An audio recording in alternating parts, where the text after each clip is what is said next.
Hello everyone, Wendy Ross, joined by trainer Marcus Melander. Marcus, so nice to be with you today, but I'm a little sad to be honest because this time last year you and I were jogging on a beautiful day in New Jersey. I was jogging one of the four colts that you had in the Hambletonian last year, Jerry, and it was such a nice time. But hey, it's so nice to be with you today. And how are you feeling? You got to be excited getting ready to go into Saturday.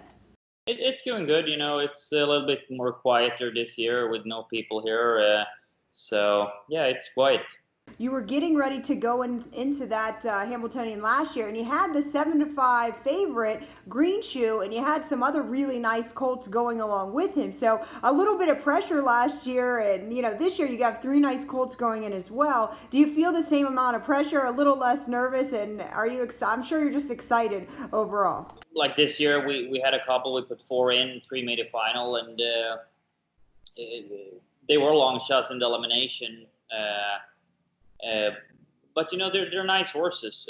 Obviously not as nice as those three I had last year, but it's not every year you had those kind of horses. But let's talk about some of the colts you have in this year. How about start with the 3 Hollywood Story? Lightly raced at 2. He's 15-1 morning line. He's the son of Muscle Hill. Has come back at 3 very nicely for you. He got caught in some traffic there for T-Trick last week. Got to the rail and sat the rail off that soft 55 and 4.5. Were you pleased? And what do you think a strength for him is going into the final? Yeah, I was very happy with him. He only got 7 starts before this, and he's a little bit green. But with everything was going on with the corona, and we couldn't start until beginning of June, and he only had 2 starts last year, so he's a little bit green. But he always doing good races. He was very good in the Stanley Dancer. He has the leg behind, ready for money, and I think he's getting better and better for every start he gets. So if it's enough to win the Hambo, it will be tough. But if he gets the right trip, anything can happen. So now moving on, talking about the 7, Capricornus. Another one's 15-1 morning line, the son of Cantab Hall. 2019 was a really, really big year for him. 2020's coming back a touch slower, not really had quite a lot of luck so far. 4th on the rail in his elimination, another drive for T-Trick in there. Looked like he responded well when he asked, had a nice, decent 3rd place effort. Finished strong for Timmy. Timmy's going to be driving him in the final. How do you feel that he was? He started out good. It was second in both his first 2 starts, and then we were a little bit disappointed in the Reynolds the week before Stanley Dancer. We did some changes on him the week after in the Dancer, but he had a bad post, and he finished really strong, even if he didn't get a check. So, he's a nice horse. He was nice last year as well. Made over 200,000.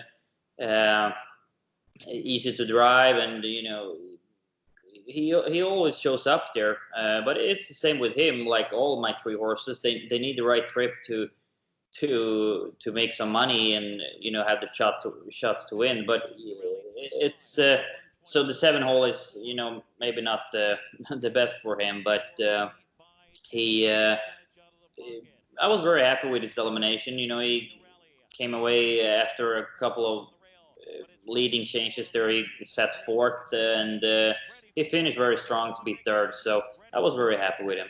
And the last, the 8, Rome Pays Off, 15-1 morning line, the son of Muscle Hill, another one in there. He's 5 for 15 life, over 339,000 made in 2019. Brother Matthias drives, is his primary pilot, and is going to get the drive in the Hamba. So happy for Matthias and excited for him. Big effort off that 55 and 2.5, parked the entire mile, never got to see the rail from post 4. I'm sure that wasn't the trip that you were looking for, but it's just how it shook out. Post 8 in the finals, probably a bit of a hurdle for him as well. But what do you think is a strength for him going into that final? Yeah, it was a tough trip for him. He got parked here, and sometimes it happens. But he took it. He didn't went too aggressive too early with him, so he still had some finishing, and I was very happy that he made the final because he's a really nice horse. We had some problems with him in the beginning of the year, but got it right just 2-3 weeks before the elimination. So It was really good in Tompkins Gears the week before, and I think like he showed up in all those big races last year in Peter Houghton, British Crown, and he can show up in this race as well. But like I said, he needs the right trip, of course. But he's a really good horse. Of the three colts going into the final on Saturday, which one would you say has the biggest shot? Oh, I don't know. I think they're pretty equal. If like I said, if they get the right trip, all of them can be a surprise because they're not bad horses. I wouldn't have put them in the elimination if I didn't think they had a shot to win. Winning is going to be obviously very hard, but everyone thought Greenshoe was going to win last year, and he didn't. So obviously it's going to be very hard to beat Ramona Hill, in my opinion, because she was definitely the best one in the elimination, and we'll see if we can beat her, but it's not going to be easy. But I have my hopes at least. Well, you have to be in it to win it, and that's for sure. Speaking of Ramona Hill, let's talk about a talented filly that you have as well, the daughter of Chapter 7, Hypnotic Am, 10 for 13 life. She's just a really beautiful, slick-gaited filly. She impressed me at 2, and I know at the end of her 2-year-old season, right around the Breeders' Crown, you were talking about she was getting a little hot, getting a little hard on herself. One thing Brian said last week after the win, that she's become so much more manageable coming back at 3, that you put in the time, and it's really shown, and it's really making her a way better filly coming into her 3-year-old year. Yeah, she was actually, until right before the British Crown, she was actually pretty nice. But then right before the British Crown, when we qualified her at Pocono, she got very aggressive, and she was aggressive in the British Crown last year. So we worked with her all winter, and she came back great, almost too lazy. So we closed her up a little bit last week in the prep race, just to see how she handled it, and she handled it perfect. So I'm very happy. I'm very confident in her. I know she always does her best. Post 12 obviously could have been better, but that's Brian's problem. Post 12, certainly a hurdle, but like you said, let Brian handle it, and I'm sure that he'll do the best that he can. So you decided to stay with the girls and not put her in against the boys, as the other 2 fillies are going to take on the boys. What was the decision there? We thought about it, but after a long consideration, we were thinking we go for the Oaks.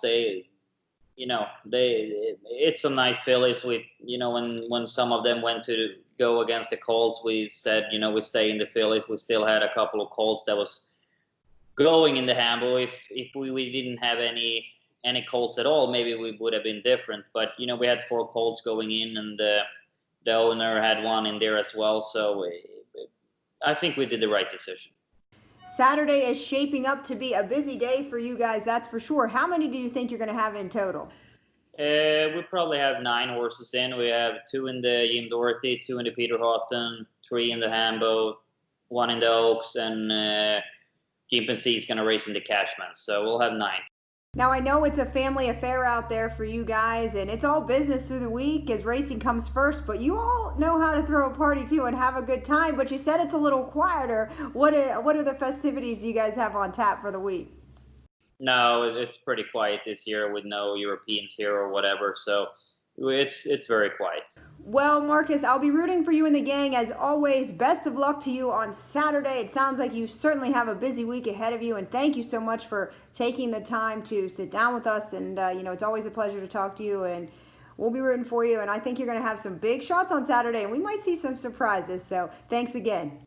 Thank you.